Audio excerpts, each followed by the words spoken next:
Assalamualaikum warahmatullahi wabarakatuh. Halo anak-anak, kembali lagi pada video pembelajaran kita pada pertemuan kali ini. Baiklah anak-anak ibu semua, di sini ibu mau bertanya nih kepada kalian. Kalau ibu bertanya kepada kalian, bagaimana kabarnya hari ini? Jawabnya seperti ini ya.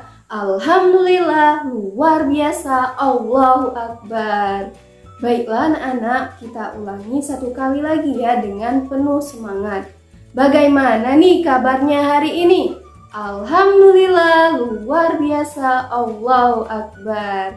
Wah, semuanya pada siap belajar semua ya. Baiklah anak-anak, sebelum kita mulai pelajaran pada pertemuan kali ini, ada baiknya ibu memperkenalkan diri terlebih dahulu.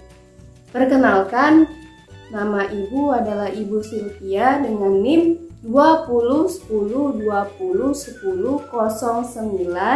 dari kelas PGMI 06, Program Studi Pendidikan Guru Madrasah Ibtidaiyah, Fakultas Ilmu Tarbiyah dan Keguruan UIN Raden Patah, Palembang. Jadi tujuan dari pembuatan video ini adalah untuk memenuhi ujian akhir semester pada mata kuliah pembelajaran tematik yang diampu langsung oleh yang terhormat Ibu Al-Ihwana MPDI. Baiklah anak-anak semua, di sini sebelum kita memulai pelajaran, ada baiknya kita melafazkan lafaz basmalah terlebih dahulu. Bismillahirrahmanirrahim. Amin. Baiklah, kepada ketua kelas sebelum kita memulai pelajaran, ada baiknya kita berdoa bersama-sama terlebih dahulu. Ya, silakan Tony memimpin doa terlebih dahulu. Berdoa, mulai. Bismillahirrahmanirrahim. Rabbi zidni ilma warzuqni fahma. Ya Allah, tambahkanlah aku ilmu dan berikanlah aku rezeki akan kepahaman. Rabbi zidni ilma warzuqni fahma. Ya Allah, tambahkanlah aku ilmu dan berikanlah aku rezeki akan kepahaman. Berdoa selesai. Amin. Baiklah anak-anak semua, di sini ibu mau bertanya nih kepada kalian. Siapa sih yang sudah membawa buku tematik? Coba bukunya diangkat semua. Wah, semuanya pada membawa ya. Berarti sudah siap semua untuk belajar hari ini. Kita belajar dengan penuh semangat. Baiklah anak-anak, di sini kita akan menggunakan buku tematik terpadu kelas 3 SD atau MI pada tema yang ketiga yang berjudul Benda di Sekitarku. Pada subtema yang pertama, pada pembahasan aneka benda di sekitarku pada pembelajaran yang keberapa, hayo? Ya, benar sekali, pada pembelajaran yang keempat. Baiklah anak-anak semua, sebelum kita memulai pelajaran lagi nih, ada baiknya kita mendengarkan dan menyanyikan lagu kebangsaan kita. Siapa lagi kalau bukan lagu Indonesia Raya untuk menumbuhkan jiwa patriotisme dalam diri kita masing-masing. Baiklah anak-anak, kita mulai 1, 2, 3.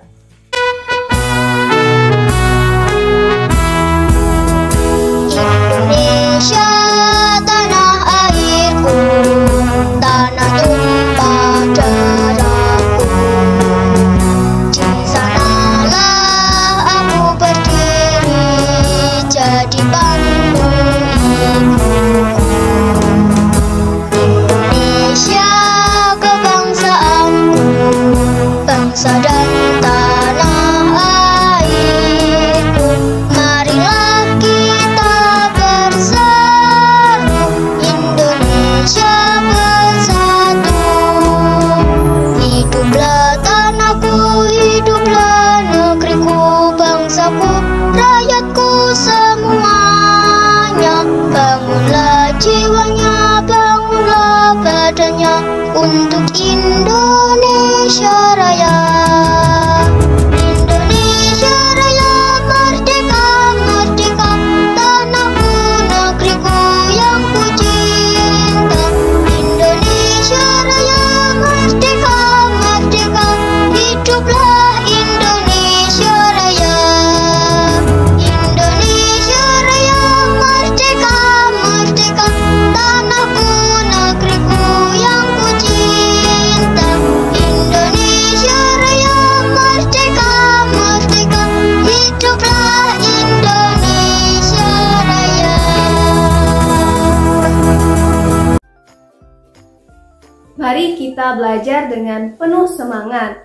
Plastik, solusi, dan masalah. Apa ya judul dari bacaan ini?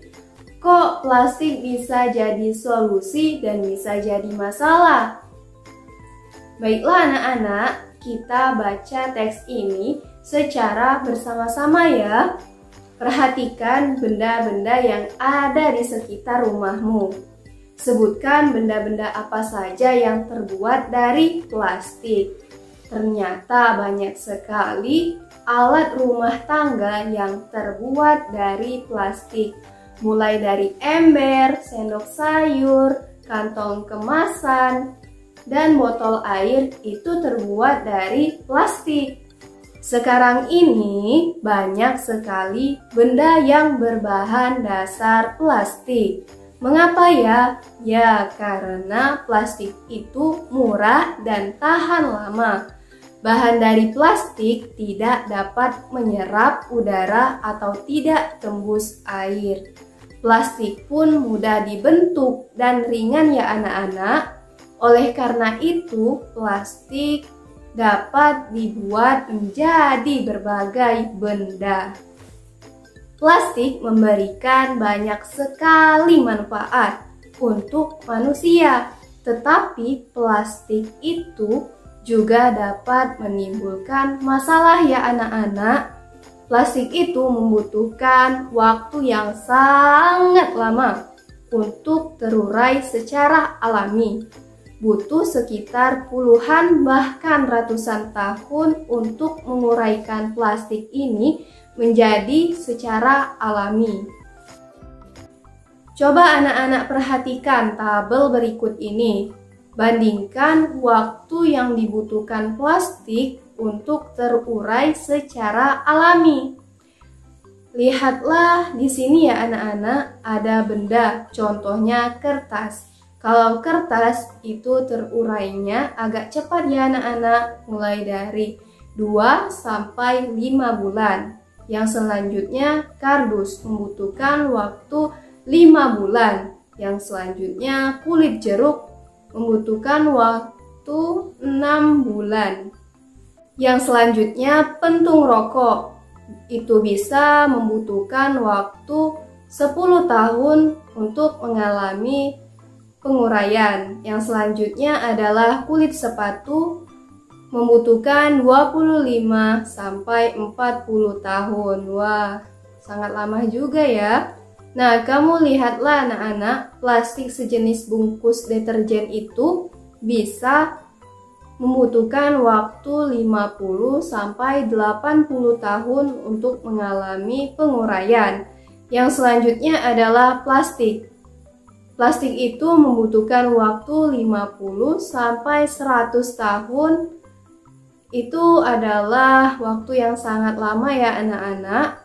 Kalau kita buang plastik hari ini, 100 tahun itu belum tentu akan terurai. Yang selanjutnya adalah kaleng soft drink. Kaleng soft drink ini membutuhkan waktu mencapai 80 sampai 100 tahun.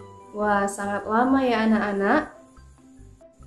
Yang selanjutnya adalah aluminium, baterai, dan selanjutnya kantong plastik atau kantong kresek membutuhkan waktu 10 sampai 20 tahun untuk mengalami penguraian secara alami. Yang selanjutnya adalah styrofoam. Itu tidak dapat bisa diurai ya anak-anak dan tidak bisa membusuk. Nah, anak-anak, plastik itu dapat bermanfaat dan juga dapat menimbulkan masalah bagi kita. Jadi, kita sebagai manusia harus menggunakannya jangan terlalu berlebihan, sesuai dengan kebutuhannya saja ya. Jadi, kamu dapat membayangkan apabila membuang kantong plastik sekarang. Kantong plastik akan terurai 10-20 tahun yang akan datang. Untuk mengurangi sampah plastik dapat dilakukan dengan 3 cara. Cara tersebut yaitu reduce yang berarti mengurangi, reuse yang berarti menggunakan kembali, dan recycle adalah mendaur ulang. 3 cara tersebut bisa kita sebut dengan 3R atau 3M. Nah, anak-anak semua, di sini kita akan mempelajarinya satu persatu ya. Yang pada pembahasan yang pertama mengenai reduce. Reduce adalah mengurangi penggunaan plastik. Contohnya ketika kita berbelanja, misalnya ke mall, ke pasar, dan lain sebagainya, sebaiknya kita membawa tas belanja sendiri. Sehingga tidak perlu menggunakan kantong plastik. Nah, saat ini sedang digerakkan untuk berbelanja di mall itu tidak boleh memakai plastik. Anak-anak, jadi kita harus membawa plastik dengan cara sendiri ya. Lalu berikutnya adalah yang kedua, reuse. Reuse ini adalah memanfaatkan kembali sampah plastik. Misalnya sampah kemasan botol minum dapat kita gunakan untuk membuat pot bunga. Sampah plastik bisa menjadi kerajinan tangan ya anak-anak. Nah, di sini ada sendal, topi, lalu ada tas yang terbuat dari sampah plastik ya anak-anak. Dan yang terakhir yaitu yang ketiga adalah recycle. Recycle ini adalah daur ulang sampah plastik. Biasanya ini dilakukan di pabrik sampah plastik. Diolah menjadi barang yang baru dan dapat dimanfaatkan kembali. Kamu dapat membantu proses daur ulang dengan cara mengumpulkan atau mengelompokkan sampah plastik. Sampah plastik tidak boleh dicampur dengan sampah yang lain. Dan sampah ini bisa kalian berikan kepada pemulung atau petugas kebersihan. Merekalah yang akan membawanya ke pabrik daur ulang. Nah, di sini ada pesan ya anak-anak untuk kita semua. Pesannya berisi, gunakan plastik dengan bijak agar bumi kita selamat. Nah, di sini juga di gambar ini ada logo yang bernama 3R atau 3M yang berarti reduce, reuse, dan recycle yang telah kita jelaskan satu persatu tadi. Bermusyawarahlah bersama teman-temanmu ya anak-anak, bermusyawarah tentang cara mengurangi sampah plastik yang ada di sekolah.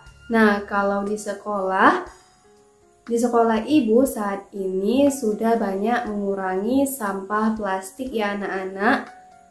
Anak-anak semua harus menggunakan atau membawa bekal makanan masing-masing dari rumah.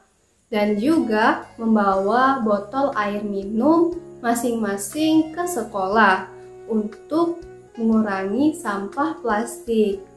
Dan itu adalah salah satu cara untuk mengurangi sampah plastik yang ada di lingkungan baik di sekolah maupun di lingkungan sekitar. Nah, di sana tadi ada kata musyawarah. Apa ya musyawarah itu? Nah, kita akan mempelajari dengan cara bersama-sama ya anak-anak. Musyawarah itu adalah pembicaraan bersama untuk mencapai sebuah kesepakatan. Sedangkan kesepakatan itu sendiri adalah keputusan untuk atau yang disetujui secara bersama-sama. Kesepakatan itu juga bisa disebut dengan mufakat.